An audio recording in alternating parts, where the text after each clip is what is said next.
So today, I thought I'd take a different approach to what I've been doing lately.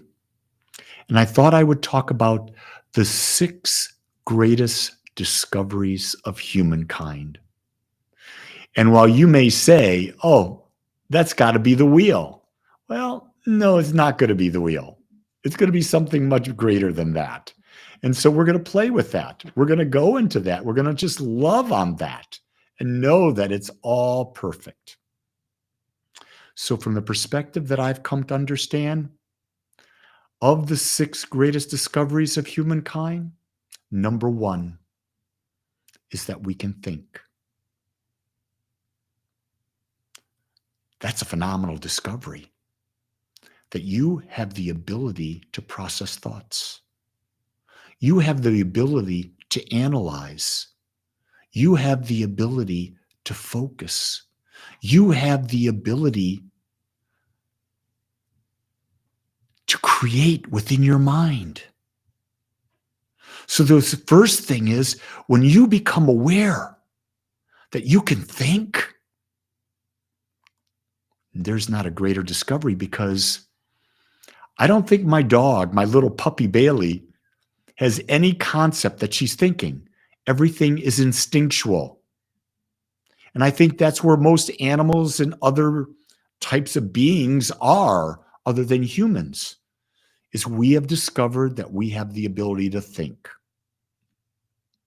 So then that leads to the second greatest discovery, that we can focus. When we see a bear coming, we focus on the bear and we can focus on how to get out of the bear's path. We can focus on it's time to eat. What foods do I want? And we can focus on finding that food. We can focus on finding a pin in a haystack, because we have the ability to direct our thoughts and focus them. We can create an image of a horse by focusing our thoughts onto a piece of paper. And we can outline every single detail because we can focus. Here's the next, number three. When we learn that we can think and that we can focus, and we then started focusing on things, we came up with the third discovery, that what we focus on most, we create.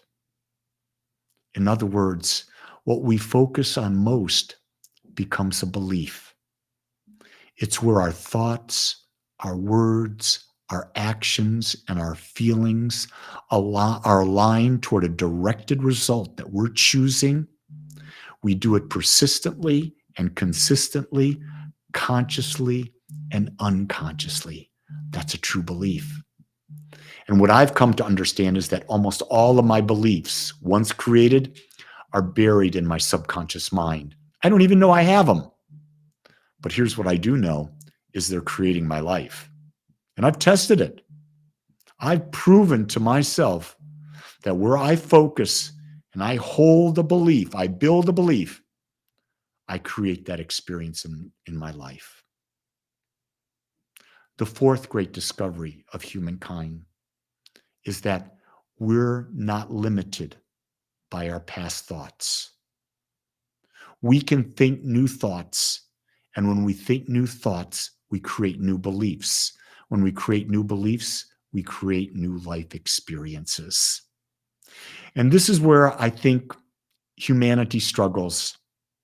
They don't realize that just because you're not in school doesn't mean it's not time to learn, because you can't change your life without new ideas. New ideas are the source of new creation.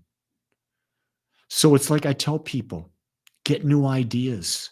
One of the simplest ways is talk to people about things that are new to you, or read books. And you say, well, I don't have time to read. Here's one of the tricks that I do with myself. I've allotted 15 minutes a day. And in that 15 minutes, I set the goal of reading 10 pages out of a book that's about expanding my ability to see the world.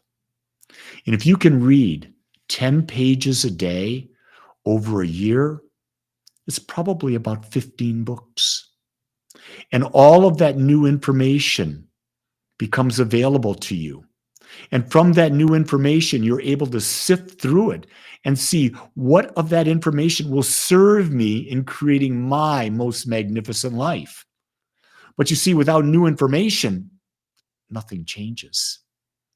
And when we have a problem, the only reason it's a problem is because we don't know how to solve it. If we don't know how to solve it, we can't solve it with our current information. We need new information.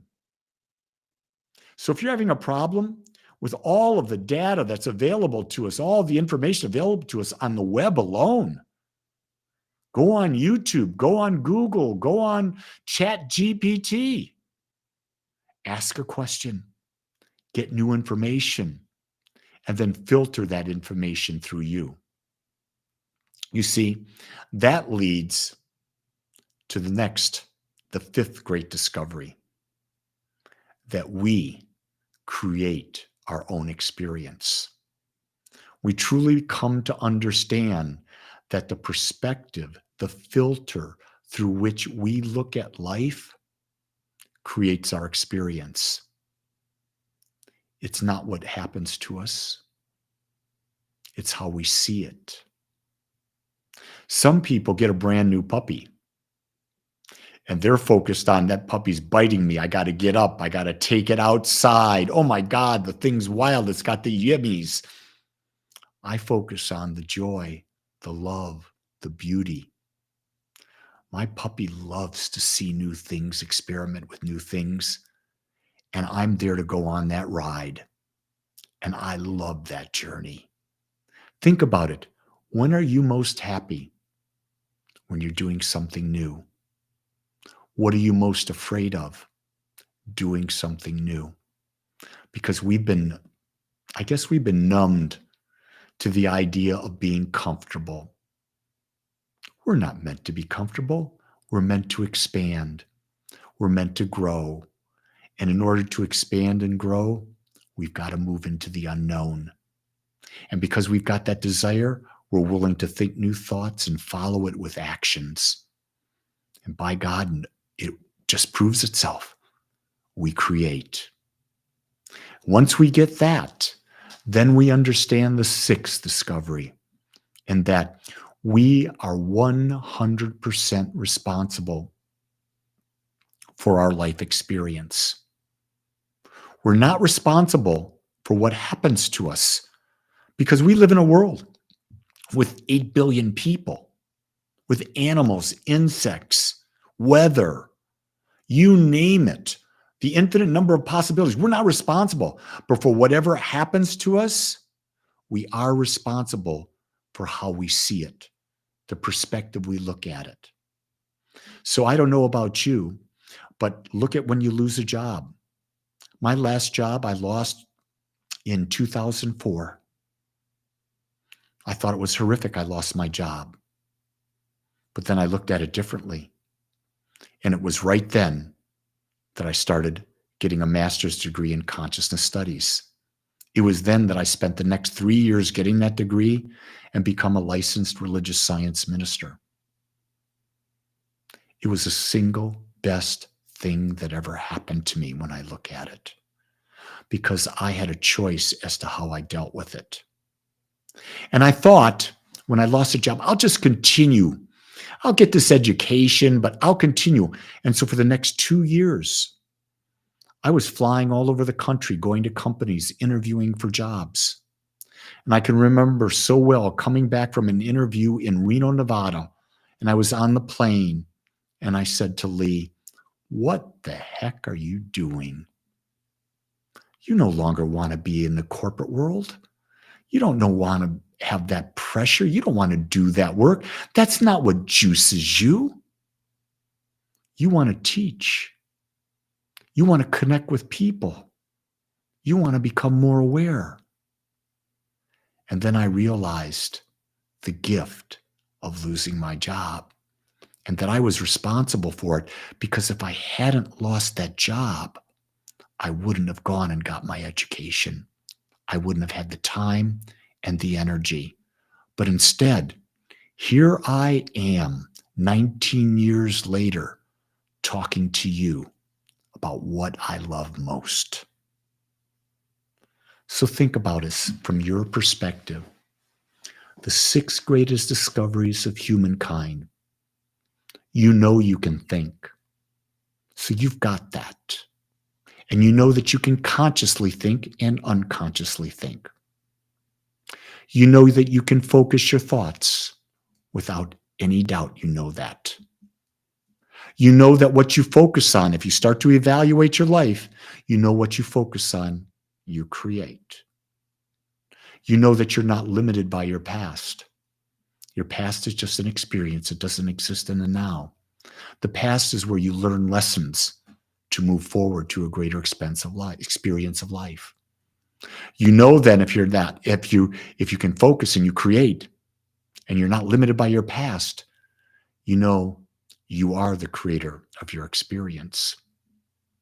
And when you know that, you know you're 100% responsible for that life experience. I'm going to tell you a secret. Practicing these greatest discoveries might be a lonely journey because very few people practice. A lot of people understand. Very few people master. That's why it's so important to be in community, however that is for you, to be in community with like-minded people that support you as you evolve. One of the things that I teach as the foundation is everything begins and ends with self-love. And self-love means self-acceptance. Do you accept yourself as you are? Do you accept your uniqueness? Because until you do, you can't accept others. And you can't accept this magnificent life. Because without self-acceptance, we're in judgment. And judgment is the opposite of love. You came here to grow, to expand, and to experience. And the power is within you. Begin today. The past is not relevant. Take all that you know, and now start to think for yourself and create your most magnificent life.